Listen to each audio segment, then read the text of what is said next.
भैया, हमें जल्दी जल्दी से काम खत्म करना होगा और हमें घर जाना है। पिताजी की तबीयत कुछ ठीक नहीं है, हमें उनका ख्याल रखना होगा। हाँ हाँ छोटे, आज हम लोग जल्दी ही घर चले जाएंगे।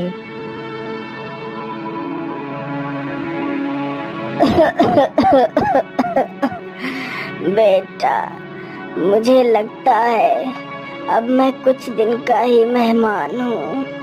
बेटा, मेरे न रहने के बाद तुम लोग मेरी चारपाई के नीचे जमीन में 2 सोने के घड़े रखे हैं। तुम लोग उन दोनों घड़ों को खोदकर आपस में बांट लेना। ये बात बोलते बोलते ही सुखीराम की मृत्यु हो जाती है। फिर चारों लड़के अपने पिता का अंतिम संस्कार करते हैं। चलो भैया, अब हम लोग वो सोने के घड़े खोद लेते हैं और आपस में जल्दी से बांट लेते हैं।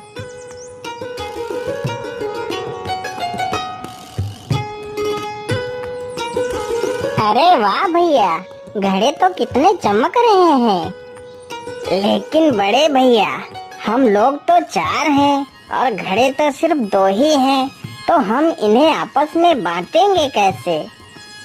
अरे सुनो मेरे प्यारे भाइयों, हम ऐसा करते हैं, कहीं शहर चलते हैं और वहाँ चलकर कुछ काम करते हैं। काम करके जो धन इकट्ठा होगा उसी से हम 2 घड़े और खरीद लेंगे। फिर हम चारों भाई एक एक घड़ा बांट लेंगे। हाँ हाँ भैया, आप बिल्कुल ठीक कह रहे हो। चलो हम चारों कहीं शहर चलते हैं। अरे कितना सुंदर वृक्ष है। इसका तना तो चांदी का है और इसकी टहनी सोने की है और इसमें पत्तों के स्थान पर मोती लटक रहे हैं। कितना सुंदर वृक्ष है। मैंने आज तक ऐसा वृक्ष कभी नहीं देखा। राजा इस वृक्ष को अपने सपनों में देख रहा है। अरे महाराज, उठिए, सुबह हो गई है और आप अभी भी सो रहे हैं। उठिए महाराज, राज्यसभा में सभी लोग आपकी प्रतीक्षा कर रहे हैं।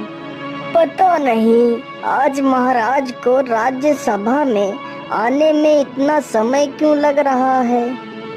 अरे ये लो, महाराज आ गए, महाराज आ गए। क्या बात है महाराज, आज आप इतना चिंतित क्यों लग रहे हैं? आप बहुत परेशान दिखाई दे रहे हैं महाराज। बताइए हमें क्या बात है। क्या बताऊं मंत्री जी, आज मैंने अपने सपने में एक बहुत ही अजीब किस्सा देखा है, जिसमें मैंने देखा है कि एक बहुत ही सुंदर वृक्ष है जिसका तना चांदी का है और उसकी टहनी सोने की है और उसमें पत्तियों के स्थान पर मोती लटक रहे हैं। परंतु महाराज, यह कैसे संभव है? चांदी का तना और पेड़ में सोने की डाली और पत्तियों के स्थान पर मोती लटक रहे हैं, ये कैसे संभव है महाराज? मंत्री जी, यदि ऐसा संभव नहीं है तो मुझे यह सपना कैसे आ सकता है? मेरा देखा हुआ सपना असत्य नहीं हो सकता। वह वृक्ष कहीं ना कहीं तो अवश्य है, तभी मुझे वह वृक्ष सपने में दिखाई दिया। मंत्री जी, मुझे ये वृक्ष देखना है। तुम पूरे राज्य में ये घोषणा करवा दो कि जो भी मुझे ये वृक्ष दिखाएगा मैं उसे अपना आधा राज्य दे दूंगा और अपनी बेटी का विवाह भी उसी के साथ कर दूंगा। सुनो सुनो सुनो, हमारे राजा को जो भी इंसान उनके सपने में दिखा सोने चांदी तथा मोतियों से बना वृक्ष दिखाएगा, राजा उसे अपना आधा राज्य व अपनी बेटी का विवाह उसी के साथ कर देगा। तभी उसी गांव से वह चारों भाई गुजर रहे थे। सुनो सुनो सुनो, हमारे राजा को जो भी इंसान उनके सपने में दिखा सोने चांदी तथा मोतियों से बना वृक्ष दिखाएगा, राजा उसे अपना आधा राज्य व अपनी बेटी का विवाह उसी के साथ कर देगा। अरे भैया, यह राजा किस वृक्ष की बात कर रहा है? क्या कहीं ऐसा वृक्ष भी हो सकता है? हाँ छोटे, क्यों नहीं हो सकता? इस संसार में कुछ भी असंभव नहीं है। तो भैया आपका मतलब है कि ये वृक्ष जरूर है? हाँ हाँ छोटे, यह वृक्ष कहीं ना कहीं तो जरूर होगा। तो फिर चलो भैया, हम राजा के पास चलते हैं और इस वृक्ष को ढूंढते हैं।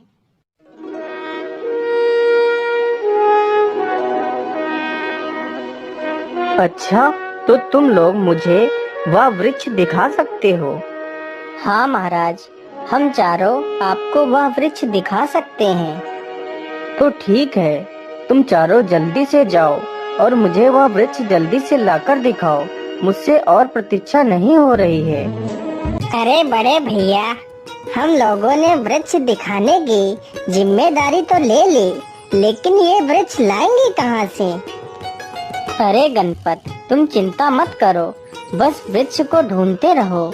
यदि ईश्वर ने हमें यहाँ तक पहुँचा दिया है, तो आगे का रास्ता भी वही दिखाएगा। उन चारों को घूमते घूमते सुबह से शाम हो जाती है, तो वह चारों एक पेड़ पर चढ़कर बैठ जाते हैं।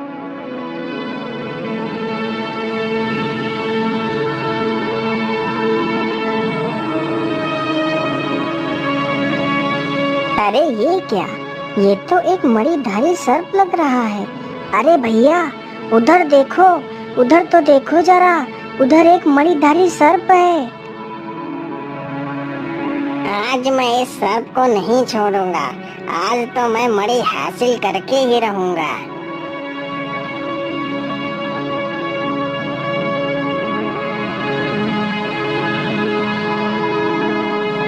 अरे भैया, यह सफेरा तो इस मासूम को मार डालेगा। चलो हम इसकी मदद करते हैं। अरे छोड़ दो इस सर्प को, नहीं तो तुम्हारा सिर तुम्हारे धड़ से अलग कर देंगे।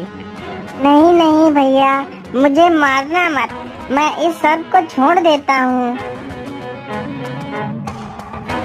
फिर सपेरा उस सर्प को छोड़ देता है और वहाँ से भाग जाता है। तभी वह सर्प एक इंसानी रूप धारण कर लेता है। हे वीर कुमारों, आप कौन हो जिसने मेरी जान बचाई है? नहीं तो आज ये सफेरा मेरी मणि के लिए मुझे मार ही डालता।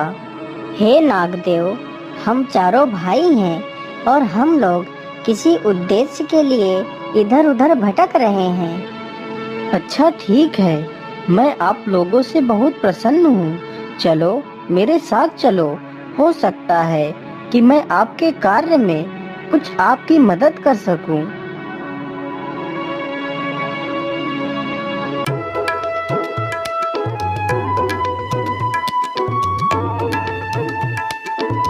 हे वीर कुमारों, आप बहुत ही बहादुर हो, इसलिए मैं अपनी तीनों पुत्रियों का विवाह आप लोगों के साथ करना चाहता हूँ। हे नागदेव, हमें आपका प्रस्ताव स्वीकार है, परंतु हम लोग अभी विवाह नहीं कर सकते। लेकिन तुम लोग विवाह क्यों नहीं कर सकते? इसका क्या कारण है? हे नागदेव, हम लोग बाहर एक बहुत ही जरूरी उद्देश्य के लिए आए थे। वो उद्देश्य क्या है वीरो, जिसे तुम पूरा करना चाहते हो? हे नागदेव, हम लोग ऐसे वृक्ष की तलाश कर रहे हैं जिसका तना चांदी का हो और उसकी टहनियाँ सोने की हो तथा उसकी पत्तियों के स्थान पर मोती लटक रहे हों। हमें यह वृक्ष राजा को दिखाना है, राजा का यह हुक्म है। लेकिन ये पेड़ तो मेरी तीनों राजकुमारियां ही हैं। वो कैसे नागदेव? मैं कुछ समझा नहीं, आप मुझे समझाइए। हे वीर पुत्रों, जब तुम मेरी बड़ी पुत्री के ऊपर इस जल को डालोगे तो वह चांदी का तना बन जाएगी, और जब तुम मेरी मझली बेटी के ऊपर इस जल को डालोगे तो वह सोने की डालियां बन जाएगी, और जब तुम इस जल को मेरी छोटी पुत्री के ऊपर डालोगे तो वह मोती बनकर पेड़ में लटकने लगेंगी। हे नागदेव, यह चमत्कार मैं अपनी आँखों से देखना चाहता हूँ। तो ठीक है वीर कुमारों, ये देखिए।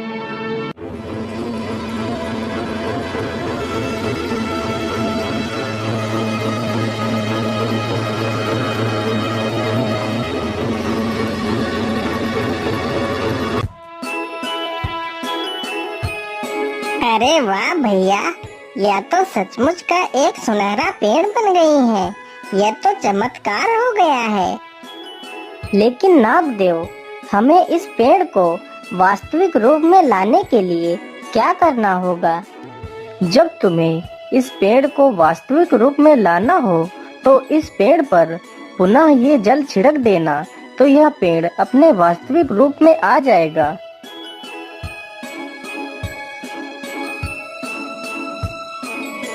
फिर उन चारों भाइयों में से 3 बड़े भाइयों ने उन नाग कन्याओं से विवाह किया।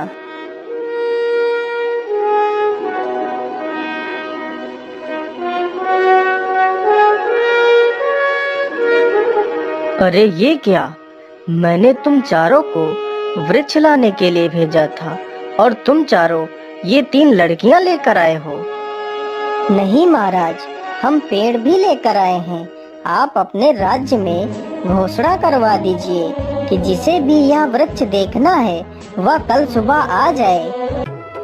राजा ने ऐसा ही किया। उसने अपने पूरे राज्य में ये घोषणा करवा दी। अगले ही दिन बहुत सारे लोग पेड़ देखने के लिए जमा होते हैं।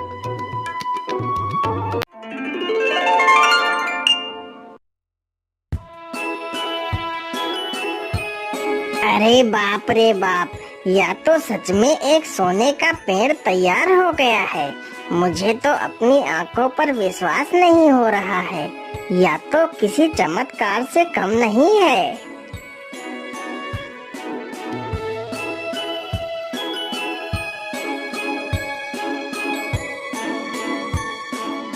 आज मैं बहुत प्रसन्न हूँ। तुम चारों ने मेरा सपना सच कर दिया। इसलिए मैं अपने वादे के अनुसार अपनी पुत्री का विवाह तुम्हारे छोटे भाई के साथ करता हूँ और अपना आधा राज्य तुम चारों के नाम करता हूँ।